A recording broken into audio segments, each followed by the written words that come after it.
Selamat siang pemirsa, berjumpa lagi dengan saya MHD Fauzi Nasution yang akan menemani Anda selama beberapa menit ke depan pada acara Buana News. Pemirsa, berita duka datang dari Ridwan Kamil selaku Gubernur Jawa Barat. Tenggelamnya Emeril Khan Mumtaz alias Eril membuat masyarakat Indonesia bersimpati dan empati. Presiden Republik Indonesia, Presiden Joko Widodo, mengucapkan belasungkawa atas kepergian putra sulung Gubernur Jawa Barat Ridwan Kamil, Emeril Khan Mumtaz alias Eril. Jokowi menyampaikan turut belasungkawa atas berpulangnya Eril kepada Yang Maha Kuasa. Berikut pernyataan selengkapnya. Assalamualaikum warahmatullahi wabarakatuh.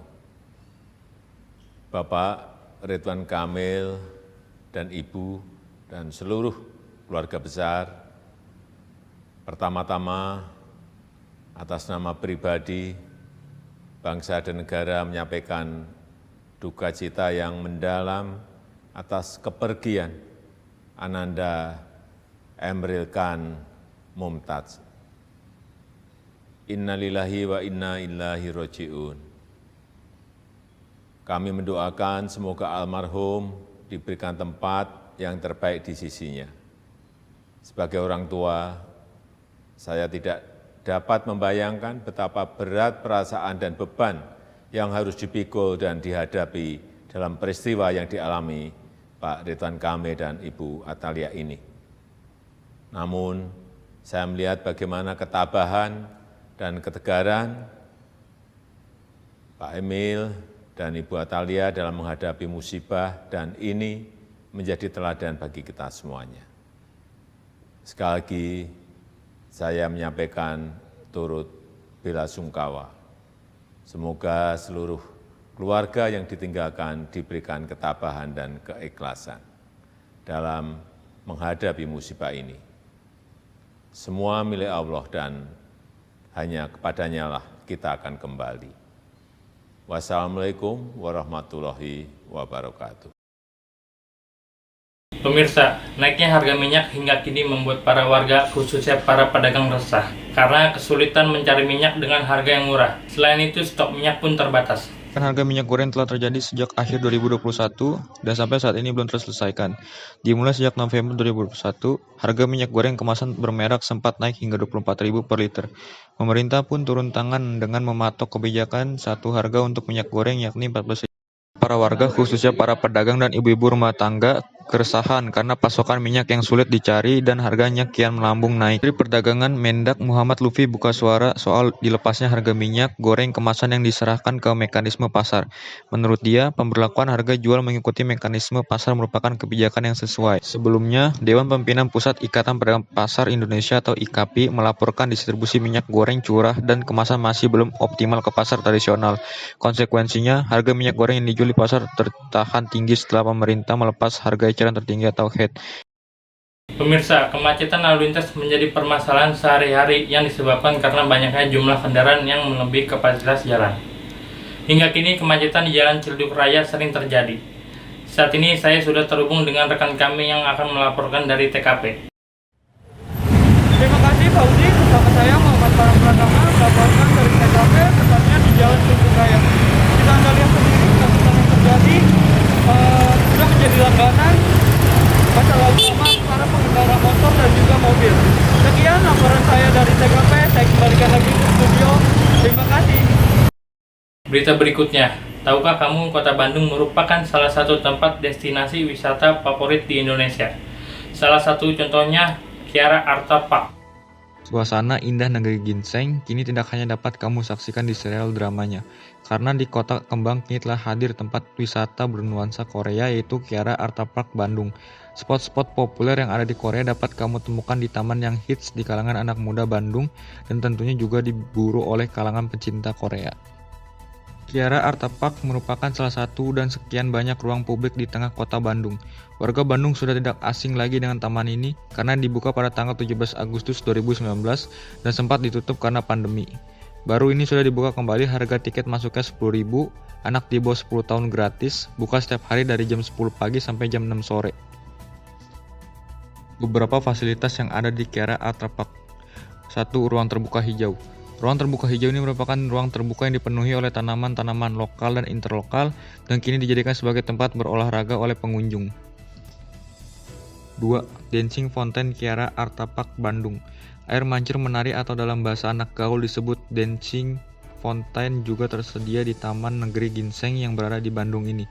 Jika kamu datang sekitar pukul 18 WIB, maka kamu akan beruntung karena dapat menyaksikan pertunjukan air mancur menari yang menakjubkan. 3. Festival of Light Kiara Art Park Bandung. Di Kiara Art Park, kamu juga bisa menemukan Festival of Light yang cukup menarik. Ada berbagai macam ornamen yang diberi lampu seperti kapal, pepohonan, hingga balon dengan gemerlap lampu yang indah. Tempat ini sangat cocok apabila dijadikan spot foto yang instagramable. Sayangnya kamu harus menyiapkan uang sekitar 25.000 sampai 40.000 untuk bisa menikmati Festival of Light Kiara Art Park Bandung. Pemirsa, pada segmen ini kami akan mewawancarai seseorang yang menjabat sebagai Ketua RT yang bernama M. Syahril di Jalan KPBD Jakarta Barat. Pemirsa, Bapak Muhammad Syahril merupakan Ketua RT 9 RW 2 Kelurahan Sukabumi Seltang, dan beliau sudah menjabat selama 18 tahun dari tahun 2004 sampai sekarang. Dalam 18 tahun tersebut, beliau sudah menghasilkan banyak penghargaan selama masa jabatannya. Selamat malam Pak. Sebelumnya saya ingin memperkenalkan diri. Saya Muhammad Farhan Pratama dari Universitas Mercubuana. Karena saya ada tugas berita televisi, produksi berita televisi, saya ingin mewawancari Bapak sebagai tokoh masyarakat. Sebelumnya, apakah boleh untuk Bapak memperkenalkan diri terlebih dahulu? Baik, terima kasih. Silakan. Saya perkenalkan, nama saya M. Syahril. Sebenarnya panjangnya Muhammad Syahril, tapi di tulisan biasanya administrasi M. Syahril. Saya kelahiran Jakarta, tepatnya pada tanggal 13 Desember 1968 yang lalu. Oke, baik Pak. Saya mau tahu kira-kira Bapak menjabat sebagai RT sudah berapa lama ya? Alhamdulillah saya juga melalui mekanisme pemilihan. Saat itu diperlukan sosok figur pemimpin terendah di jajaran DKI Jakarta, yaitu Ketua RT. Saya ikut berkompetisi di sana pada tahun tepatnya sekitar 2004 yang lalu, lama sekali. 2004 yang lalu lewat mekanisme pemilihan, alhamdulillah saya memperoleh suara terbanyak yang saat itu ada 4 kandidat ya yang menjadi rivalitas saya dalam kompetisi pemilihan RT. Kebetulan saat itu saya RT 9 RW 02 di Sukabumi Selatan, Kecamatan Kebonjeruk, Jakarta Barat. Ya tentunya Provinsi DKI Jakarta. Oke, baik. Terima kasih Pak. Kalau boleh tahu, kira-kira pencapaian apa saja nih yang sudah Bapak dapat selama Bapak menjabat sebagai Ketua RT? Kira-kira boleh diceritain nggak? Untuk prestasi-prestasi yang sudah saya raih, alhamdulillah ya. Ini semua sebenarnya berangkat dari ketulusan, dari hati yang kita kedepankan dalam menjalankan program-program gitu ya. Karena kita dipercayakan sama warga dan masyarakat kita, harus ada yang kita kita buat gitu ya. Jadi saya mengikuti lomba lingkungan itu dimulai dari tahun 2009 lalu. 2009 itu ada lomba-lomba yang digagas, diprakarsai oleh Pemda DKI yang diturunkan lewat pemerintah kota Jakarta Barat, turun ke kecamatan dan kelurahan. Akhirnya terpilih wilayah RT 9 RW 2 Kelurahan Sukabumi Selatan, Kecamatan Kebonjeruk, Jakarta Barat. Terpilih mewakili setelah melalui tahapan-tahapan awal penilaian di lokal, terpilihlah saya untuk mewakili Jakarta Barat. Ya, Jakarta Barat itu lumayan banyak. Jakarta Barat itu padat, termasuk daerah padat pemukiman di DKI Jakarta.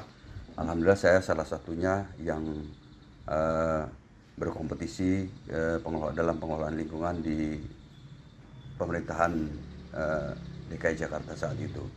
Alhamdulillah tahun 2009 saya juga mendapatkan prestasi di tingkat wali kota. Saya sempat dapat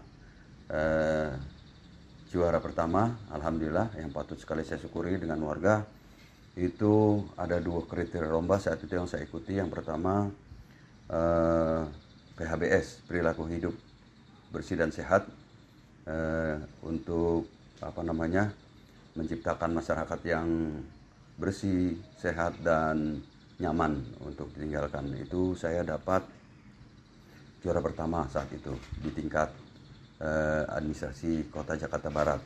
Dan kedua, kriteria lainnya itu pengelolaan lingkungan, yang ini lebih banyak lagi kriteria-kriteria di dalamnya, seperti local wisdom yang kita tampilkan, lingkungan hijau yang kita perlihatkan, masyarakat yang guyup yang kita suguhkan, dan banyak lagi potensi-potensi lain yang sebenarnya masyarakat awam juga tidak begitu paham kriteria-kriteria itu, dan itu ada di tempat saya. Alhamdulillah, itu yang membuat mungkin tempat saya menjadi lain daripada tempat yang lain. Itu. Demikian berita yang dapat kami sampaikan. Saya M. Hadi Fauzina Sution dan rekan kru yang bertugas pamit undur diri dan sampai jumpa.